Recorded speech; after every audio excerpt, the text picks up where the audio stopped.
दोस्तों, एक बार एक अनपढ़ गंवार आदमी एक महात्मा जी के पास जाकर बोला। महाराज, मुझे कोई सीधा साधा नाम बता दो जिसे लेकर मैं भगवान का नाम जपता रहूं। महात्मा जी ने कहा, तुम अघमोचन अघमोचन कहा करो। अघ यानी पाप और मोचन यानी छुड़ाने वाला। अघमोचन मतलब जो पाप को छुड़ा सके। अब है बेचारा गांव का गंवार आदमी अघमोचन अघमोचन झपते हुए अपने गांव की ओर लौट रहा था, लेकिन रास्ते में वह अघमोचन में अघ लगाना भूल गया और केवल घमोचन घमोचन झपने लगा। एक दिन जब वह अपने खेत जोत रहा था, वह घमोचन घमोचन का जाप कर रहा था। इसी समय वैकुंठ लोक में भगवान विष्णु भोजन के लिए बैठे थे और इस अनूठे उच्चारण को सुनकर वे हंस पड़े। लक्ष्मी जी ने जब पूछा कि प्रभु, आप क्यों हंस रहे हो, तो भगवान ने उत्तर दिया कि आज हमारा एक भक्त ऐसे नाम का जाप कर रहा है जो नाम किसी शास्त्र में नहीं है। ये सुनकर हमें हंसी आ गई।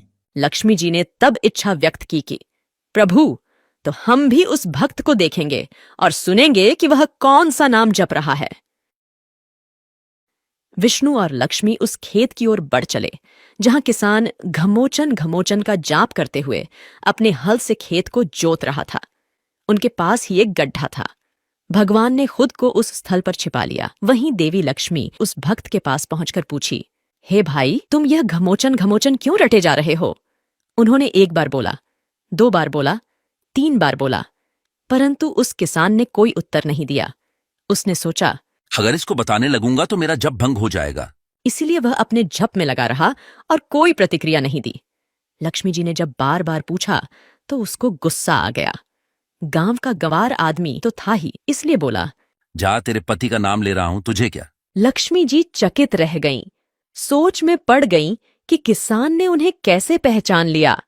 फिर उन्होंने पूछा, तुम्हें कैसे मालूम कि मेरा पति कौन है और कहाँ है? जब देवी लक्ष्मी बार बार सवाल करने लगीं, तो किसान झुंझला कर बोला, वहां है, इस गड्ढे में। चाहो तो तुम भी उसमें चली जाओ। इस पर लक्ष्मी जी को यह एहसास हो गया कि भक्त ने उन्हें वास्तव में पहचान लिया है। उन्होंने विष्णु जी से कहा कि प्रभु, बाहर आ जाओ, अब छिपने से कोई फायदा नहीं है। इसके बाद भगवान विष्णु उस गड्ढे से बाहर निकल आए और अपने भक्त को दर्शन दिए। भक्त को अपने इष्टदेव के दर्शन पाकर अपार खुशी हुई। भगवान ने लक्ष्मी जी से कहा, देखा मेरे नाम की महानता। भले ही वह आघमोचन और घमोचन में भेद नहीं जानता, पर उसके जप में मेरा ही नाम था। यह बात हम समझते हैं, जिसके कारण हमें इसे दर्शन देना पड़ा।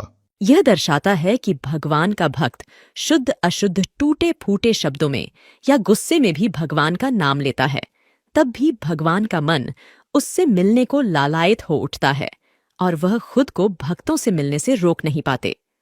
दोस्तों, इस कहानी से हमें यह सीख मिलती है कि भगवान हमारे शब्दों की पवित्रता और भावना को महत्व देते हैं, न कि केवल शाब्दिक ज्ञान को।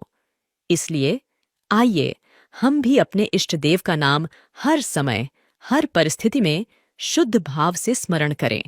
आशा है आपको यह कहानी पसंद आई होगी। धन्यवाद।